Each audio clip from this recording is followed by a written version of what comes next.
بہت سے لوگ تراویح 20 پڑھتے ہیں، کس لیے؟ یہ تم 8 پڑھتے ہو، تمہیں 8 کا ثواب ملے گا، ہم 20 پڑھتے ہیں، ہمیں 20 کا ملے گا۔ پڑھتے ہیں یا نہیں؟ نیت بھی ٹھیک ہے، نیت بھی خالص ہے، پڑھ بھی رہے ہیں، عمل بھی کر رہے ہیں۔ 20 کا ثواب 20 اس وقت ملے گا جب جناب محمد الرسول اللہ صلی اللہ علیہ وسلم نے 20 پڑھی ہوں تو ورنہ جی۔ اور 8 کا بھی ثواب تب ملے گا، اللہ کے ہاں قبولیت تب نصیب ہوگی جب جناب محمد الرسول اللہ صلی اللہ علیہ وسلم نے پڑھی۔ آج تو اللہ تعالیٰ نے کچھ احناف علماء کو توفیق عطا کی، وہ مان رہے ہیں کہ 20 والی جو احادیث ہے وہ ضعیف ہے، ورنہ طارق جمیل نے بھی فرمایا، لیکن ان کا عام ہے، چل رہا ہے کہ 20 جو حدیث ہے نا، نبی 20 پڑھا کرتے تھے، حدیث ضعیف۔ مفتی طارق مسعود ہے کراچی کے، وہ کہہ چکے یہ روایت کیا ہے؟ ضعیف۔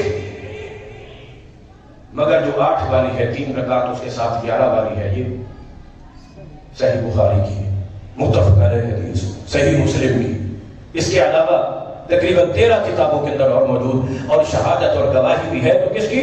صدیقہ کائنات ام المؤمنین سیدہ عائشہ صدیقہ طاہرہ مطہرہ رضی اللہ تعالی عنہا کی شہادت۔ ما کان یزید فی رمضان ولا فی غیر، رمضان ہو یا رمضان کے علاوہ نماز ایک ہی تھی۔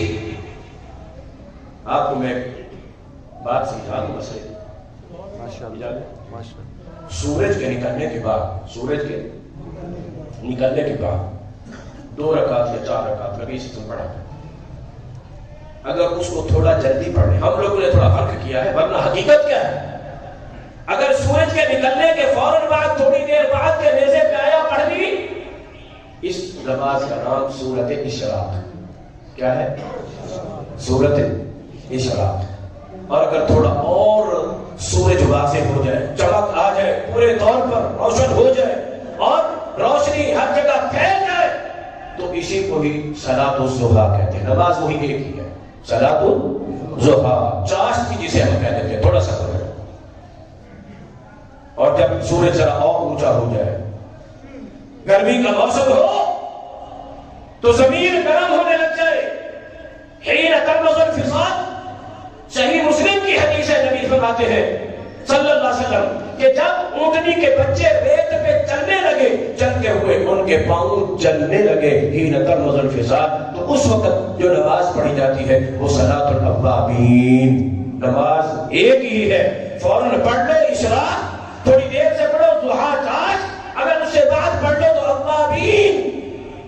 ایک اور اوابین کی نماز ہے جو مغرب کے بعد بعض لوگوں نے بنائی ہے، اس کا کسی بھی صحیح حدیث کے اندر کوئی ذکر نبی صلی اللہ علیہ وآلہ وسلم سے نہیں ملتا۔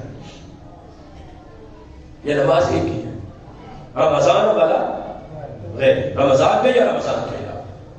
عام حالات میں ہم تو اسے تہجد کہتے ہیں، تہجد کا لفظ بھی قرآن میں ہے، وَتَہَجَّدْ بِهِ نَافِلَةً لَكَ، اور اسی کو قیام اللیل بھی کہتے ہیں، یا ایھا المزمل قم اللیل الا قلیلا، یہی قیام اللیل، رات کی نماز جو عشاء سے لے کر فجر تک کسی وقت بھی ادا کی جائے، قیام اللیل، یہی اگر تھوڑا سا انسان آدھی رات کے بعد پڑھ لے تو تہجد ہے، اور اسی کو اگر رمضان میں ادا کرتا ہے تو یہی قیام رمضان ہے۔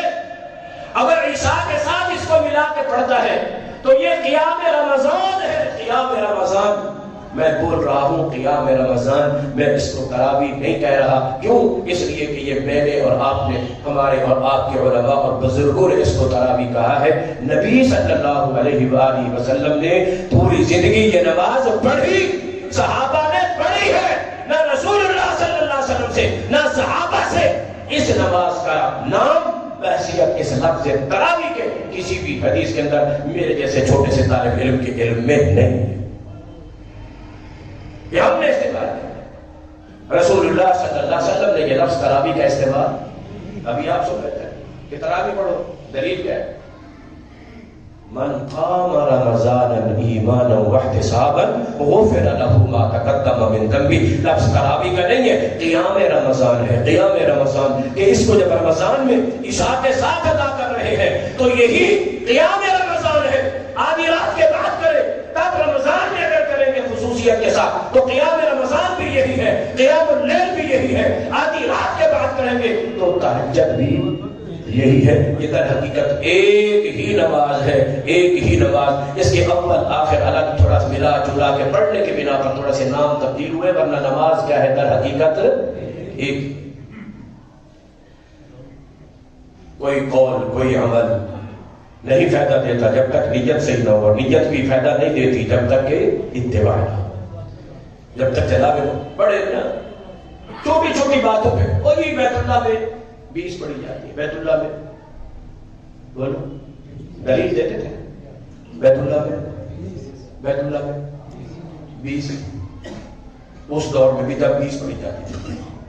لیکن پچھلے سال بھی اور اس سال بھی اب بھی آرڈر جاری ہو چکا ہے کہ 11 رکعت پڑھی جائے گی مسجد نبوی میں بھی اور بیت اللہ میں بھی.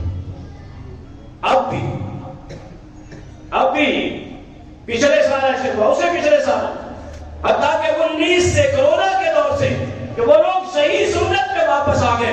بعض لوگ بھی 20 پڑھتے ہیں، ان کا لحاظ کرتے ہوئے وہ 20 پڑھتے تھے. سنت اس وقت بھی نہیں سمجھتے تھے اور اب اصل سنت پہ آ گئے ہیں. اب تو ہمارے دوستوں کو چاہیے کہ وہ دلیل مان لیں. دلیل پیش. اس دور میں بھی ہم کہتے تھے چلو 20 پڑھنی ہے تو ویسے پڑھو، اور 20 تو پڑھی جاتی ہے نا سال میں ایک مرتبہ ایک مہینہ. تو اگر بیت اللہ کو دلیل بنانا ہے تو جو عمل سارا سال ہوتا ہے وہاں پر وہ عمل حجت نہیں ہے. بولے بیت اللہ میں تکبیر کیسے ہوتی ہے سارا سال. یہی جو 20 تراویح پڑھی جاتی تھی ان سے پہلے بھی عشاء میں تکبیر کون سی ہوتی تھی؟ بولو اکیری ہوتی تھی. وہ دلیل نہیں. 20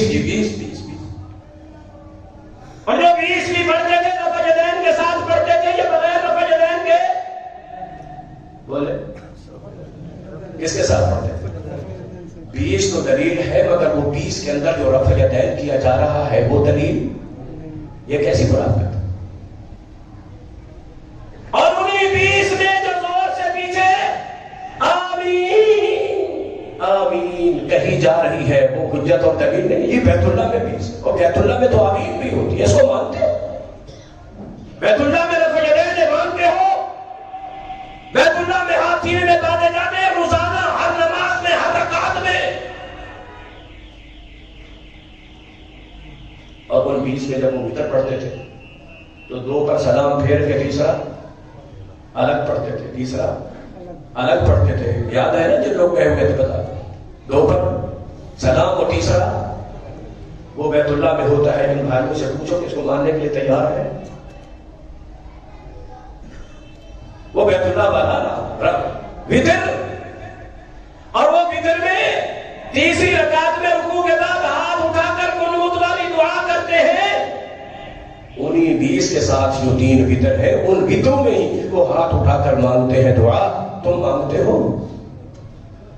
افتؤمنون ببعض الکتاب وتکفرون ببعض. اللہ الا بالاتباع. حضرت عبداللہ بن مسعود رضی اللہ عنہ فرمایا کرتے تھے لا تبتدعوا اتبعوا ولا تبتدعوا. لوگوں نئے نئے مسئلے نہیں ایجاد کیا کرو، کھڑے کرو. وہی مسئلہ مانو، وہی قبول کرو، اسی پر عمل کرو جو اللہ اور اس کے رسول کا فرمایا ہوا ہے، اس کی اتباع کرو. دین اور شریعت اسی چیز کا. رمضان آ رہا ہے، آپ نے فضائل سنے ہیں، مراتب سنے ہیں، روزے کی بھی سب آپ نے سن لی ہے. کوئی بھی عمل یہ رمضان کا روزے کا جو بھی جتنی اس کی فضیلت آپ نے اسباب سنی، جب تک اس میں اتباع محمد رسول اللہ صلی اللہ علیہ وسلم نہیں ہوگی، نبی صلی اللہ علیہ وسلم طریقہ منحوس نہیں ہوگا، اس وقت کوئی ایک ذرہ برابر بھی اجر اور ثواب نہیں ملے گا. بلکہ ہو سکتا ہے کہ وہ عمل ضائع اور برباد ہو جائے. کہ اطیعوا اللہ واطیعوا الرسول ولا تبطلوا اعمالکم. اپنے عمل باطل نہ کرو، اللہ اس کے رسول کی کیا کرو؟ اطاعت. اس کے مطابق ہے تو عمل قبول. ان تطیعوا اللہ ورسولہ لا يلدكم من اعمالكم شيئا، اگر تم اللہ کی اطاعت کرو گے، رسول اللہ کی اطاعت کرو گے، اللہ تمہارے اعمال میں سے ذرہ برابر بھی کمی نہیں کرے گا، پورا اجر عطا کرے. انما توفون اجورکم یوم القیامہ. پھر پورے اجر تب ملے جب ایمان بھی صحیح ہے، عقیدہ بھی صحیح، اس کے اوپر عمل بھی بعین ہی عمل کے قول کے مطابق، اور نیت بھی خالص اللہ کو راضی کرنے والی، اور عمل بھی جناب محمد رسول اللہ صلی اللہ علیہ وسلم کی سنت کے مطابق. محمد فرق بین الناس، واحد ذات کائنات میں ہستی ہے تو یہ وہ محمد رسول اللہ صلی اللہ علیہ وسلم کی، جسے اللہ تعالیٰ نے معیار بنایا ہے، جسے معیار بنایا ہے. شیخ عبدالقادر صاحب رحمانی حافظ اللہ صحیح بخاری کی آخر حدیث کے درس میں فرماتے ہیں کہ قیامت کے دن اعمال تولے جائیں گے. جی تولے جائیں گے، تو تولے گے کس حساب سے؟ نمازیں تو ہے، گنتی کر لی جائے گا، روزانہ کی 5 پوری، یہ گنتی بھی پوری، اور اس کے بعد پھر ان کو کیا کیا جائے گا؟ کیا کیا جائے گا؟ تولا جائے گا. وہ تولا کس چیز کے ساتھ جائے گا؟ سنت محمد صلی اللہ علیہ وسلم. نمازوں کو دیکھا جائے گا کہ یہ نبی صلی کی سنت کے مطابق ہے یا نہیں. اگر وہ سنت کے مطابق ہوں گی تو ان کا وزن ہوگا، اگر وہ نبی صلی کی اتباع سنت کے مطابق نہیں ہے تو ان کا وزن تک بھی لا نقیم لهم یوم القیامت وزنا. اللہ فرماتا ہے کہ پھر ہم ترازو بھی نہیں اٹھائیں گے. فجعلناه هباء منثورا، اڑا کے رکھ دیا جائے گا جب تک کہ جناب محمد رسول اللہ صلی اللہ علیہ وسلم کی سنت کی اتباع نہیں ہوگی. العالمین والصلاة والسلام على سيد الأنبياء وخاتم المرسلين وعلى آله وصحبه أجمعين ومن تبعهم بإحسان إلى يوم الدين، وبعد، فأعوذ بالله من الشيطان الرجيم من همزه ونفخه ونفثه. بسم الله الرحمن الرحيم. فذكر إن نفعت الذكرى سيذكر من يخشى ويتجنبها الأشقى. ان سے قبل آپ ہماری جماعت کے مشہور اور معروف محترم قاری محمد یاسین حیدر حفظہ اللہ تعالی، جو الحمدللہ پورے ملک میں جماعت کی، مسلک کی اور اس علاقے ڈیرہ غازی خان کی نمائندگی بھی کر رہے، اور اللہ تعالیٰ نے انہیں اس وقت خطیب پاکستان کے درجے تک پہنچا دیا ہے. اللہ سے دعا ہے کہ اللہ تعالیٰ ان کے علم میں، عمل میں، عمر میں، عزت میں، گھر بار میں مزید برکت عطا فرمائے. میں خود ادنا سا طالب علم ہوں اور ہمیشہ اپنے آپ کو نصیحتوں کا محتاج سمجھتا ہوں، اور اہل علم علماء کی مجالس میں حاضر ہو کر کچھ نہ کچھ سیکھنے کا جذبہ اور شوق بھی ہے، اور سیکھتے بھی ہیں. میں بھی قاری صاحب کا درس سننے کے لیے حاضر ہوا تھا. اللہ تعالیٰ انہیں جزائے خیر عطا فرمائے. انہوں نے قرآن اور حدیث کی روشنی میں روزے کے متعلق جو چیزیں، جو باتیں بیان فرمائی، اللہ ہم سب کو ان پر عمل کی توفیق عطا فرمائے. میں کوئی لمبی چوڑی گفتگو اور بات نہیں کرنا چاہتا. امام حسن بصری رحمہ اللہ تعالی کے بعد بڑے تابعین میں سے ایک بہت ہی اہل علم، عالم بعمل اور زاہد اور متقی تابعی. صحابہ کرام کی کثیر تعداد سے انہوں نے علم حاصل کیا، ان کی تربیت میں رہے، اور وہ صحابہ کرام رضوان اللہ علیہم اجمعین کی تربیت اور ان کا پہلو علم والا بھی، عمل والا بھی ان کی زندگی میں ہمیں نمایاں نظر آتا ہے. ہم درس سنتے ہیں، بات سنتے ہیں، درس کرتے بھی ہیں، دین کی باتیں ہوتی بھی ہیں، باتیں کرتے بھی ہیں. حتیٰ کہ بعض لوگوں نے یہ کہا ہے کہ الایمان ہوا قول، ایمان صرف قول کا نام، حالانکہ یہ بات صحیح نہیں. لا الہ الا اللہ کا اقرار کرنا، امام بخاری رحمۃ اللہ علیہ نے اس بات کو ترجیح دی ہے کہ الایمان قول و عمل. ایمان جو ہے نا، ایمان یہ قول اقرار کا نام بھی ہے اور عمل کا نام بھی ہے. بعض لوگوں نے تصدیق کو بھی ایمان میں شامل کیا، لیکن امام بخاری رحمۃ اللہ علیہ تصدیق کو بھی ایک عمل سمجھتے ہیں.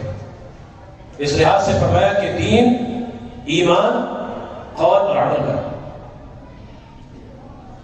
کوئی بھی دین کی بات نہیں، حتیٰ کہ اللہ کا قول ہے، رسول اللہ کا قول ہے، کسی امام کا قول ہے، میری بات ہے، آپ کی بات ہے، کسی خطیب کا قول ہے، کسی فقیہ کا قول ہے، کسی مفسر کا، کسی مفکر کا. امام حسن بصری رحمہ اللہ فرماتے ہیں لا ينفع القول الا بالعمل. یہ باتیں یقین و قال، یہ درس و دروس، قرآن اور حدیث اور دین کی باتیں جتنی کرتے اس وقت تک فائدہ مند نہیں ہے جس وقت تک ان کے مطابق عمل نہیں. خالی خولی دعوے نہیں، خالی قول اقرار نہیں، ایمان کا دعویٰ کر لیں، کلمہ زبانی پڑھ لیں، شہادت زبانی اقرار کر لیں، قرآن سارا پڑھ لیں، احادیث ساری پڑھ لیں، صرف قول کی صورت میں لا ينفع القول، یہ محض قول قیل قال یہ کوئی فائدہ نہیں الا بالعمل. جب تک اس کے اوپر بولے عمل نہیں، جب تک عمل نہیں ہے. لا الہ الا اللہ پڑھ لے، یہ محض ایک قول ہے، ایک زبان پاکیزہ ہو سکتی ہے، اللہ کا ذکر یاد تو ہو سکتی ہے، مگر یہ محض ایک قولی چیز نہیں ہے، یہ بھی ایک عملی چیز ہے کہ پھر لا الہ الا اللہ کے مطابق عملی طور پر حق بنتا ہے کہ اسی الہ معبود برحق کو برحق معبود سمجھ کر پھر عملی طور پر اس کی عبادت ہے. قرآن آیا ہے سن کر بس نہیں، اس کو پر کیا کرنا ہے؟ بولے عمل کرنا. قال اللہ تعالی، جب تک عمل نہیں ہے محض اللہ کا وہ قول بھی ہمیں فائدہ دے سکتا نہیں. قال رسول صلی اللہ علیہ وسلم کہ رسول اللہ نے فرمایا، مگر یہ قول صرف قول کی حد تک رہے گا، ہمیں اس وقت تک فائدہ حاصل نہیں ہوگا جس وقت تک کہ ہم اس کے اوپر عمل نہیں کریں. لا ينفع القول الا بالعمل، عمل کے ساتھ. پھر مزید فرماتے ہیں ولا ينفع القول والعمل الا بالنیہ. اس قول کا، اقرار کا، زبانی ایمان کا اور عمل کا، انسان اس کے اوپر عمل کرنا شروع ہو جائے، عمل کرنے لگ جائے، عمل کرتا رہے، لیکن پھر بھی اس کا کوئی فائدہ نہیں جب تک کہ انسان کی نیت صحیح خالص اللہ کی رضا کے لیے. الا بالنیہ، جب تک انسان کی نیت، سنا ہے نا آپ نے کہ انما الاعمال بالنیات وما امروا الا ليعبدوا الله مخلصین له الدین. نیت خالص ہو، اللہ کو راضی کر لے، اللہ کی رضا حاصل کر لے، اللہ کی خوشنودی، اللہ کا قرب. تو جب تک وہ نیت خالص اللہ تعالیٰ کی رضا کے لیے نہیں ہوگی تو وہ قول اور وہ فعل اور عمل بھی فائدہ. قول ہے اقیموا الصلاۃ، نماز قائم کرو. ہم نے اس قول کو قول نہیں رہنے دیا، اس کے اوپر عمل کرنا بھی شروع کر دیا، نماز پڑھنی بھی شروع کر دی. آئے ہیں مسجد میں نماز پڑھنے کے لیے، کچھ لوگ بیٹھے ہوئے ہیں، ان کے قریب آ کر ایک انسان بڑے خشوع اور خضوع کے ساتھ ڈھونڈتا ہے، تلاش کرتا ہے کہ فلاں بندہ کہاں بیٹھا ہے. وہ فلاں جگہ پر اس کے قریب آ کر بالکل اس کے سرانے کے پاس آ کر وہاں بڑے خشوع اور خضوع کے ساتھ نیت شروع کر دیتا ہے. کیوں؟ سنا ہے اس کی ایک بچی شادی کے لائق ہے اور یہ چاہتا ہے کہ میں اس کے گھر رشتہ کروں، اور بندہ نیک ہے، نمازی ہے، میں بھی اس کے سامنے اتنی خشوع خضوع عاجزی اور انکساری والی متقی اور پرہیزگاروں والی لمبی چوڑے سجدے والی رکوع والی نماز پڑھوں تاکہ اس کے دل کے اندر میرے بارے میں بھی یہ خیال پیدا ہو جائے، یار یہ نوجوان تو بڑا نیک ہے، متقی ہے، پرہیزگار ہے، بڑی لمبی لمبی نمازیں، لمبے رکوع، لمبے سجدے. یہ قول بھی تھا، عمل بھی تھا، نماز فرض ہے، فرض ادا کر رہا ہے، لیکن نیت کیا ہے؟ یہ بندے کے دل میں ذرا میرے بارے میں خیال پیدا ہو جائے تاکہ مجھے اپنی بیٹی کا رشتہ دینے کے لیے تیار ہو جائے. بتائیے یہ قول اور یہ فعل اس کو فائدہ دے گا؟ بولے فائدہ دے گا؟ کیوں؟ اس لیے کہ اس کی یہ نماز ایک رشتے کو حاصل کرنے کے لیے، اس اللہ کے بندے کو راضی کرنے کے لیے ہے، رب کو اللہ کو راضی کرنے کی نہیں. اسی طرح بعض اوقات ہم کوئی نیک عمل کرتے ہیں. ملازم ہے ایک بندہ کسی دکاندار کے پاس، کسی مل اونر کے پاس، فیکٹری والے کے پاس، پتہ ہے کہ یہ نیک متقی آدمی ہے، روزے دار آدمی ہے، یہ سحریاں بھی دیتا ہے، افطاریاں بھی دیتا ہے، روزوں کے راشن بھی دیتا ہے، اور روزہ رکھ کے آتا ہے، آ کر اپنے مالک کو بتاتا ہے یہ میں بھی روزے دار ہوں، تاکہ وہ سمجھے اور سحری اور افطاری اور راشن کا بھی بندوبست میرے لیے کہ یہ دنیاوی مفاد حاصل کر رہا ہے اس روزے کے ساتھ. اس لیے اس کا یہ عمل بھی اس کو فائدہ نہیں دے گا الا بالنیہ، جب تک نیت خالص. بولے بات تو تھوڑی سخت ہے لیکن نبی صلی اللہ علیہ وسلم نے ارشاد فرمایا ہے الا اخبرکم اول من سعر به جہنم، کیا تمہیں میں ان لوگوں کی خبر نہ دوں جن کے ساتھ قیامت کے دن سب سے پہلے جہنم کی آگ کو جلایا جائے گا، پھڑکایا جائے گا. دیکھ پکانی ہو نا تو چراٹھے وغیرہ ساری رکھ دو، جلدی آگ نہیں پکڑتی. ہاں کوئی نرم کپ کو جال بول کے، کوئی نرم کاغذ شاغذ بول کے، چھاپر تلاش کر کے کہ جلدی آگ لگے، پھڑکے تیزی کے ساتھ. تو اول من سعر فی جہنم، کہ جنہیں سب سے پہلے جہنم کی آگ کو پھڑکانے کے لیے، چلانے کے لیے، تیز کرنے کے لیے سب سے پہلے ڈالا جائے گا، وہ کون ہے؟ دعا کرے اللہ ہم سب کو محفوظ فرمائے، ہم سب کو محفوظ فرمائے. الا بالنیہ، جب تک نیت کے اندر کھوٹ موجود ہے، ذاتی منفعت موجود ہے، دنیا داری موجود ہے، شہرت ناموری، ریاکاری، کریڈٹ، جب تک یہ چکر ذہن اور دل و دماغ کے اندر موجود ہے تو لا ينفع القول ولا العمل.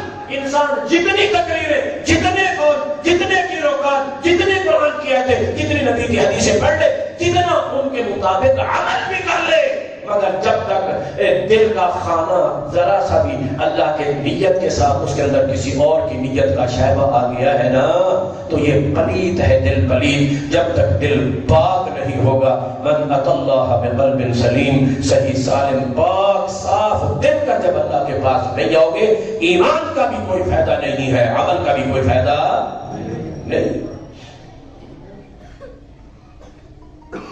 اور فرماتی ہے بات مختصر سمیٹ کے بس لمبا چڑھا موضوع، لا ينفع القول ولا العمل ولا النیہ.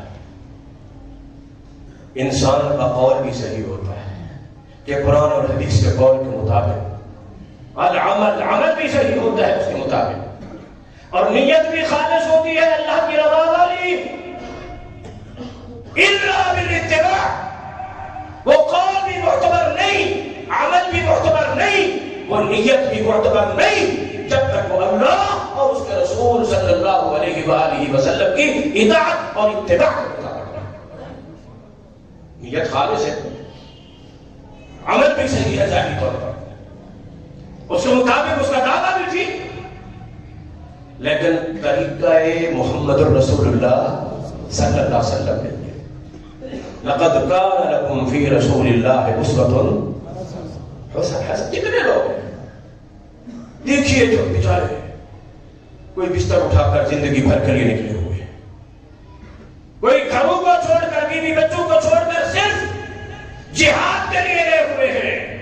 قول بھی اچھا، عمل بھی اچھا، نیت بھی خالص. ہم ان کی نیت پہ حملہ نہیں کرتے، دلوں کے رات اللہ جاننے والا ہے. ہم نے کبھی کسی کا دل چیر کے پھاڑ کے نہیں دیکھا کہ اندر کیا ہے، مگر ہم تو یہ دیکھتے ہیں کہ ظاہری طور پر امرنا بالظواہر، جب ہم نے دیکھا کہ ان کا وہ عمل، ان کا وہ جو کیا ہوا عمل ہے، عبادت ہے، نیکی ہے، وہ ساری کی ساری اخلاص کے باوجود بھی، ایمان اور قول کے باوجود بھی اس میں ادائیگی کا جو طریقہ ہے وہ سنت محمد الرسول اللہ کے مطابق نہیں.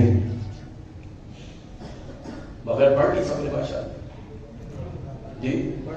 دار کہیں میں کہہ رہے جی میں دوبارہ وہی جواب کرنا ہوں. الحمدللہ اللہ تعالیٰ قبول فرمائے. پڑھی ہے نا؟ کس لیے پڑھی؟ اللہ راضی ہو. اللہ اس پر اجر عطا کرے، اللہ اس پر ثواب عطا کرے، اللہ اس کو قبول کرے۔ مگر کتنی رکعتیں فرض پڑھ گئی آپ نے مغرب میں؟ 3 پڑھی ہے۔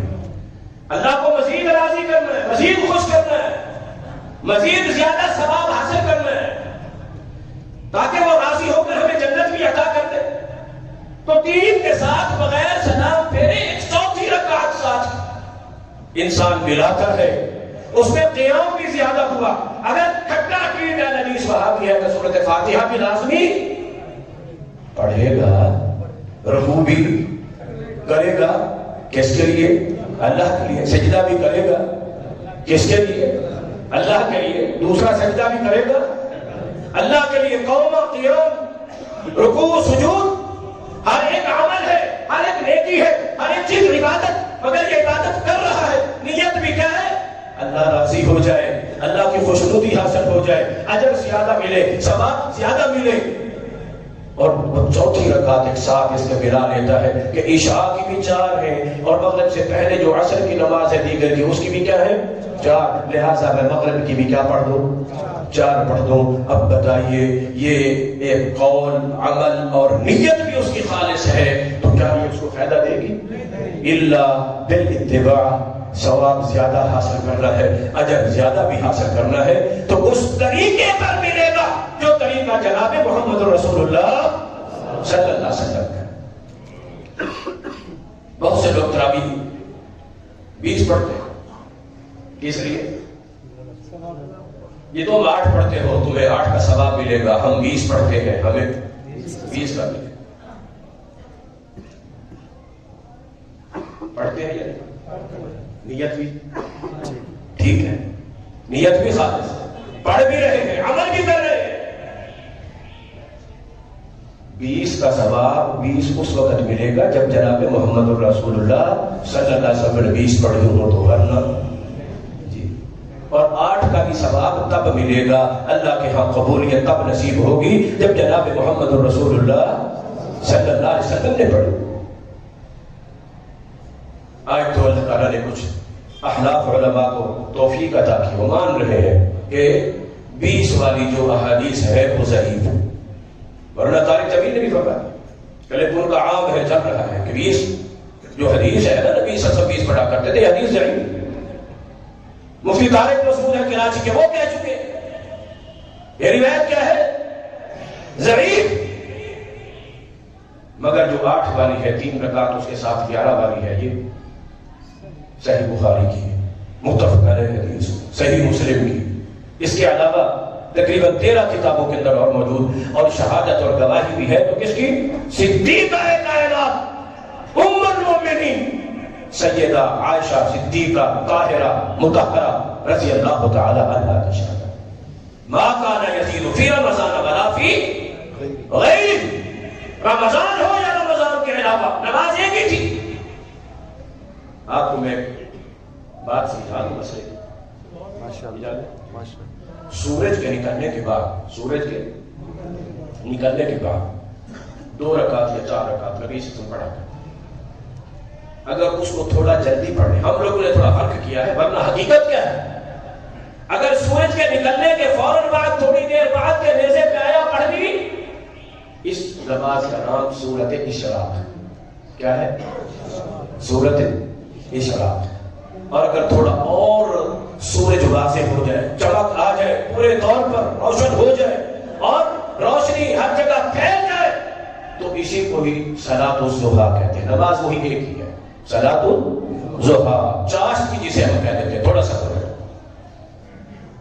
اور جب سورج ذرا اور اونچا ہو جائے، گرمی کا موسم ہو تو زمین گرم ہونے لگ جائے، حین ترمز الفصال، صحیح مسلم کی حدیث ہے، نبی فرماتے ہیں صلی اللہ علیہ وسلم کہ جب اونٹنی کے بچے ریت پہ چلنے لگے، چلتے ہوئے ان کے پاؤں چلنے لگے، حین ترمز الفصال، تو اس وقت جو نماز پڑھی جاتی ہے وہ صلاۃ الاوابین، نماز ایک ہی ہے۔ فوراً پڑھ لو اشراق، تھوڑی دیر سے پڑھو ضحیٰ چاشت، اگر اس سے بعد پڑھ لو تو اوابین۔ ایک اور اوابین کی نماز ہے جو مغرب کے بعد بعض لوگوں نے بنائی ہے، اس کا کسی بھی صحیح حدیث کے اندر کوئی ذکر نبی صلی اللہ علیہ وآلہ وسلم سے نہیں ملتا۔ یہ نماز ایک ہی ہے. رمضان والا غیر، رمضان میں یا رمضان کے علاوہ عام حالات میں ہم تو اسے تہجد کہتے ہیں. تہجد کا لفظ بھی قرآن میں ہے، فَتَہَجَّدْ بِهِ نَافِلَةً لَكَ، اور اسی کو قیام اللیل بھی کہتے ہیں. یا ایھا المزمل قم اللیل الا قلیلا، یہی قیام اللیل، رات کی نماز جو عشاء سے لے کر فجر تک کسی وقت بھی ادا کی جائے، قیام اللیل. یہی اگر تھوڑا سا انسان آدھی رات کے بعد پڑھ لے تو تہجد ہے، اور اسی کو اگر رمضان میں ادا کرتا ہے تو یہی قیام رمضان ہے. اگر عشاء کے ساتھ اس کو ملا کے پڑھتا ہے تو یہ قیام رمضان ہے. قیام رمضان میں بول رہا ہوں، قیام رمضان میں اس کو تراویح نہیں کہہ رہا. کیوں؟ اس لیے کہ یہ میں نے اور آپ نے، ہمارے اور آپ کے علماء اور بزرگوں نے اس کو تراویح کہا ہے. نبی صلی اللہ علیہ وآلہ وسلم نے پوری زندگی یہ نماز پڑھی، صحابہ نے پڑھی ہے. نہ رسول اللہ صلی اللہ علیہ وسلم سے نہ صحابہ سے اس نماز کا نام بحثیت اس لفظ تراویح کے کسی بھی حدیث کے اندر میرے جیسے چھوٹے سے طالب علم کے علم میں نہیں ہے. یہ ہم نے استعمال کیا. رسول اللہ صلی اللہ علیہ وسلم نے یہ لفظ تراویح کا استعمال، ابھی آپ سن رہے ہیں کہ تراویح پڑھو، دلیل کیا ہے؟ من قام رمضان ایمانا واحتسابا غفر له ما تقدم من ذنبه. لفظ تراویح کا نہیں ہے، قیام رمضان ہے. قیام رمضان کہ اس کو جب رمضان میں عشاء کے ساتھ ادا کر رہے ہیں تو یہی قیام رمضان ہے. آدھی رات کے بعد کرے تب رمضان میں اگر کریں گے خصوصیت کے ساتھ تو قیام رمضان بھی یہی ہے، قیام اللیل بھی یہی ہے. آدھی رات کے بعد کریں گے تو تہجد بھی یہی ہے. یہ در حقیقت ایک ہی نماز ہے، ایک ہی نماز. اس کے اول آخر الگ تھوڑا سا ملا جلا کے پڑھنے کے بنا پر تھوڑا سے نام تبدیل ہوئے، ورنہ نماز کیا ہے در حقیقت ایک. کوئی قول کوئی عمل نہیں فائدہ دیتا جب تک نیت صحیح نہ ہو. نیت بھی فائدہ نہیں دیتی جب تک کہ اتباع نہ ہو. جب تک جناب پڑھے نا چھوٹی چھوٹی باتوں پہ، وہی بیت اللہ میں 20 پڑھی جاتی ہے. بیت اللہ میں بولو دلیل دیتے تھے. بیت اللہ میں 20 اس دور میں بھی جب 20 پڑھی جاتی تھی، لیکن پچھلے سال بھی اور اس سال بھی اب بھی آرڈر جاری ہو چکا ہے کہ 11 رکعت پڑھی جائے گی مسجد نبوی میں بھی اور بیت اللہ میں بھی. اب بھی پچھلے سال ایسے ہوا، اسے پچھلے سال، حتیٰ کہ 19 سے کرونا کے دور سے کہ وہ لوگ صحیح سنت پہ واپس آ گئے. بعض لوگ بھی 20 پڑھتے ہیں، ان کا لحاظ کرتے ہوئے وہ 20 پڑھتے تھے. سنت اس وقت بھی نہیں سمجھتے تھے، اور اب اصل سنت پہ آ گئے ہیں. اب تو ہمارے دوستوں کو چاہیے کہ وہ دلیل مان لیں، وہ دلیل پیش. اس دور میں بھی ہم کہتے تھے چلو 20 پڑھنی ہے تو ویسے پڑھو، اور 20 تو پڑھی جاتی ہے نا سال میں ایک مرتبہ ایک مہینہ. تو اگر بیت اللہ کو دلیل بنانا ہے تو جو عمل سارا سال ہوتا ہے وہاں پر وہ عمل حجت نہیں ہے. بولے بیت اللہ میں تکبیر کیسے ہوتی ہے؟ سارا سال. یہی جو 20 تراویح پڑھی جاتی تھی ان سے پہلے بھی عشاء میں تکبیر کون سی ہوتی تھی؟ بولو اکیلی ہوتی تھی. وہ دلیل نہیں. 20 اور جو 20 بھی پڑھتے تھے رفع یدین کے ساتھ پڑھتے تھے یا بغیر رفع یدین کے؟ بولے کس کے ساتھ پڑھتے تھے؟ 20 تو دلیل ہے، مگر وہ 20 کے اندر جو رفع یدین کیا جا رہا ہے وہ دلیل یہ کیسی منافقت؟ اور انہیں 20 میں جو زور سے پیچھے آمین کہی جا رہی ہے وہ حجت اور دلیل نہیں. یہ بیت اللہ میں 20، اور بیت اللہ میں تو آمین بھی ہوتی ہے، اس کو مانتے ہو؟ بیت اللہ میں رفع یدین مانتے ہو؟ بیت اللہ میں ہاتھ سینے میں باندھے جاتے ہیں روزانہ ہر نماز میں ہر رکعت میں. اور ان 20 میں جب وہ وتر پڑھتے تھے تو 2 پر سلام پھیر کے تیسرا الگ پڑھتے تھے، تیسرا الگ پڑھتے تھے. یاد ہے نا جن لوگ گئے ہوئے تھے بتا دیں. 2 پر سلام اور تیسرا وہ بیت اللہ میں ہوتا ہے. ان بھائیوں سے پوچھو کہ اس کو ماننے کے لیے تیار ہے؟ وہ بیت اللہ والا وتر، اور وہ وتر میں تیسری رکعت میں رکوع کے بعد ہاتھ اٹھا کر انہی 20 کے ساتھ جو 3 وطر ہے ان وطروں میں ہی وہ ہاتھ اٹھا کر مانگتے ہیں دعا. تم مانگتے ہو افتؤمنون ببعض الکتاب وتکفرون ببعض. اللہ الا بالاتباع. حضرت عبداللہ بن مسعود رضی اللہ عنہ فرمایا کرتے تھے لا تبتدعوا اتبعوا ولا تبتدعوا. لوگوں نئے نئے مسئلے نہیں ایجاد کیا کرو، کھڑے کرو، وہی مسئلہ مانو، وہی قبول کرو، اسی پر عمل کرو جو اللہ اور اس کے رسول کا فرمایا ہوا، اس کی اتباع کرو. دین اور شریعت اسی چیز کا ہے. رمضان آ رہا ہے، آپ نے فضائل سنے ہیں، مراتب سنے ہیں، روزے کی بھی سب آپ نے سن لیا. کوئی بھی عمل یہ رمضان کا، روزے کا، جو بھی جس کی اس کی فضیلت آپ نے اسباب سنی، جب تک اس میں اتباع محمد رسول اللہ صلی اللہ علیہ وسلم نہیں ہوگی، نبی صلی اللہ علیہ وسلم کا طریقہ منحوس نہیں ہوگا، اس وقت کوئی ایک ذرہ برابر بھی اجر اور ثواب نہیں ملے گا، بلکہ ہو سکتا ہے کہ وہ عمل ضائع اور برباد ہو جائے. کہ اطیعوا اللہ واطیعوا الرسول ولا تبطلوا اعمالکم. اپنے عمل باطل نہ کرو، اللہ اور اس کے رسول کی کیا کرو؟ اطاعت. اس کے مطابق ہے تو عمل قبول. ان تطیعوا اللہ ورسولہ لا یلدکم من اعمالکم شیئا. اگر تم اللہ کی اطاعت کرو گے، رسول اللہ کی اطاعت کرو گے، اللہ تمہارے اعمال میں سے ذرہ برابر بھی کمی نہیں کرے گا، پورا اجر عطا کرے. انما توفون اجورکم یوم القیامہ. پھر پورے اجر تب ملیں گے جب ایمان بھی صحیح ہے، عقیدہ بھی صحیح، اس کے اوپر عمل بھی بے عین ہی عمل کے قول کے مطابق، اور نیت بھی خالص اللہ کو راضی کرنے والی، اور عمل بھی جناب محمد رسول اللہ صلی اللہ علیہ وسلم کی سنت کے مطابق.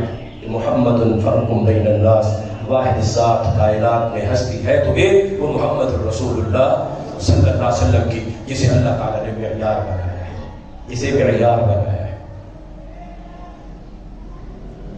شیخ عبداللہ شاہبانی حافظ اللہ صحیح بخاری کے آخر حدیث کے درس میں فرماتے ہیں کہ قیامت کے دن اعمال تولے جائیں گے.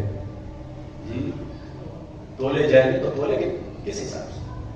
نمازیں تو ہے گنتی کر لی جائے گا، روزانہ کی 5 پوری، یہ گنتی بھی پوری، اور اس کے بعد پھر ان کو کیا کیا جائے گا؟ کیا کیا جائے گا؟ تولا جائے گا. وہ تولا کس چیز کے ساتھ جائے گا؟ سنت محمد صلی اللہ علیہ وسلم. نمازوں کو دیکھا جائے گا کہ یہ نبی کی سنت کے مطابق ہے یا نہیں. اگر وہ سنت کے مطابق ہوں گی تو ان کا وزن ہوگا، اگر وہ نبی کی اتباع سنت کے مطابق نہیں ہے تو ان کا وزن تک بھی لا نقیم لهم یوم القیامت وزنا. اللہ فرماتا ہے کہ پھر ہم ترازو بھی نہیں اٹھائیں گے. فجعلناه هباء منثورا، اڑا کے رکھ دیا جائے گا جب تک کہ جناب محمد رسول اللہ صلی اللہ علیہ وسلم کی سنت کی اتباع نہیں ہوگی. اللہ سے دعا ہے اللہ تعالیٰ کی توفیق عطا فرمائے. میں شکر گزار ہوں شیخ محترم کا، خطیب پاکستان محترم جناب قاری یاسین حیدر صاحب حافظہ اللہ، جنہوں نے اپنا وقت تھوڑا سا مجھے دے دیا تاکہ اس نیکی کے خیر کے اجر و ثواب کے کام میں بھی اس سے تھوڑا سا ملا سکوں. اللہ تبارک و تعالیٰ انہیں جزائے خیر عطا فرمائے. جو کچھ میں نے بھی عرض کیا ہے اللہ تعالیٰ ہم سب کو ان کی اور میری ان باتوں کو جو قرآن حدیث کے مطابق ہے تو اللہ تعالیٰ ہمیں عمل کی توفیق عطا فرمائے. سبحانک اللہم و بحمدک اشہد ان لا الہ الا انت استغفرک و اتوب الیک. جزاکم